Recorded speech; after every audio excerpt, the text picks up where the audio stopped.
Former bassist Miho and her new band, Alan. I gotta say, Yes. I fell in love with this singer from this band. I don't know who she is. I was wildly attracted to her. The most polite way. I just couldn't stop staring. This is amazing. And then they cut off the song at the end where a really badass riff was coming in. I was so pissed. It was the perfect just the teaser. They were playing the teaser, and I was staring at the singer for the entire time. And then finally, I realized there's music, and I was like, "Oh shit, this riff is badass." Yeah, I am really excited to hear this. I'm also trepidatious. Like, I don't know if I'm gonna like it because it's just by what we heard, which sounds like it's probably going to be the chorus. It very much reminded me of what we hear from Poppy nowadays, or that whole genre of the new metalcore. It sounds like that new resurgence of metalcore. What are the other bands that are doing this now? The new ones, like with the girl singer that was just in the Evanescence song, Spirit Box. It's got that kind of sound to it. Yeah. And I'm wondering if she's going to come in the second verse and just start screaming, because that's what the rest of that genre sounds like now. I don't think there's going to be screams. My personal take is I don't think there's going to be screams, but I agree with you. When I was listening to the first part of the song, I was thinking, wow, this is really good music. But right at the tail end, you heard this riff starting up, and I was so excited to hear it. Yo, can you play it? Do you have the... I do have it. I just think it's going to get us taken down. Really? Is it copyrighted? It doesn't even, it's not even released yet. Japan videos, whenever you play them, they go after you, and you can't fight it at all, and they'll just take... I didn't know you could copyright a teaser. Okay. Yeah. All right. No, yeah, it's happened before. All right. Forget it. Anyway. I can show you still frames of it. There you go. There she is. What do you know? She's on our title today. Click to the singer, because you're talking about how hot she is, and I want to see her because I don't think I was really paying attention. She's kind of got that. She's got that Rhea Ripley vibe to her, doesn't she? I was gonna say that like Amy Winehouse. She's kind of got like a messiness to her. Yeah, a little less drugs, but you don't know that. You don't know how cool she is. That's true. We got to hang out with her. Yeah. Maybe. We'll meet up in January when I'm in Japan. I'll find out how cool she is. Yeah, she's pretty hot.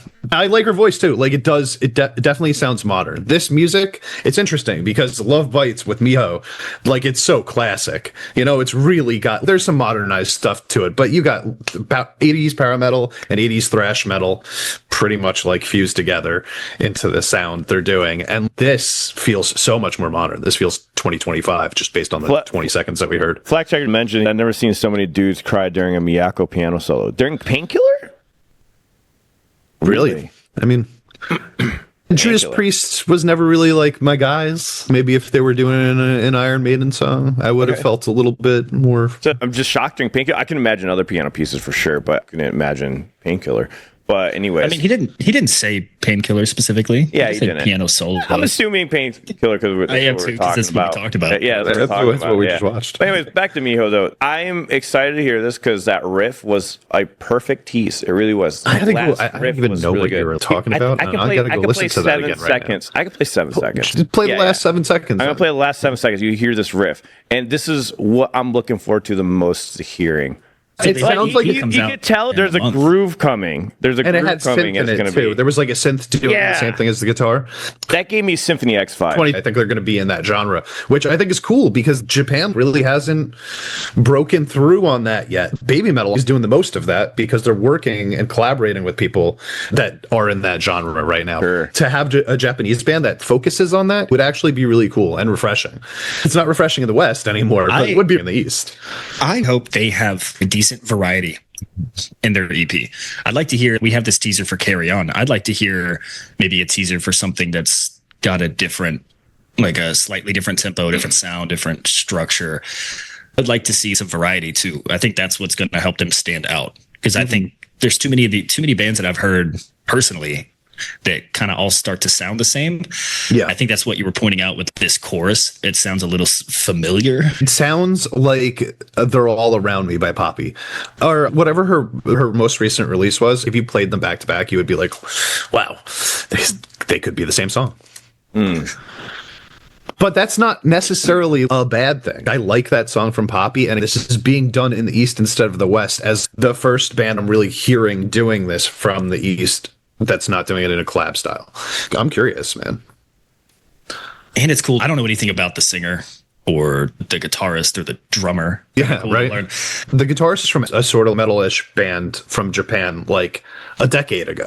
The guitarist was really good from Baldi. So here's the thing I'm feeling good about right now, and this is why I'm really hyped about this. I feel like this new metalcore in the West is a very simplified and more basic version of the metalcore that Alan and I grew up loving back in the mid-2000s. But the Japanese bands that we listen to take these things that we've already heard and they do them better a lot of the time. They make them more intricate and technical and unique and refreshing. So if this band is taking that new style of metalcore and putting that Japanese, we actually have talent spin on it, then it might end up being like the best version of what is out there. What a blow right there. Like, you hear that, like just that hidden blow that he just snuck in there. It wasn't hidden. He said it with every part of his mouth. Smooth. I told you, man, My Queen is the worst song on the new Baby Metal album. I'm sorry. You know what's funny? You're out of here. Yeah, I'm really excited too, because an example of a band that's new is Neki. And I saw Sonic said something about Neki in the chat a minute ago, and it reminded me, like, Neki's really cool. I just feel like they don't have like a signature sound yet because they're still such young musicians. Yeah. But Zilke's not young musicians. So I'm really curious what they're going to come in. Like, how are they going to debut? How are they going to be received? I'm pretty excited. Dude, I just hope that it's got things that I'm going to be impressed by, because I just don't want to hear another metalcore song where I'm just like, oh, hey, it's a nice metalcore song. I want to hear a metalcore song where I'm like, oh, that bridge was really creative. You know what I mean? Like, give me the bridge from Adabana by Nemophila. The most unique bands right now in that genre is going to be Nemophila. It's going to be Hanabiye, and it's going to be Baby Metal. They have probably the most unique metalcore sounding songs right now.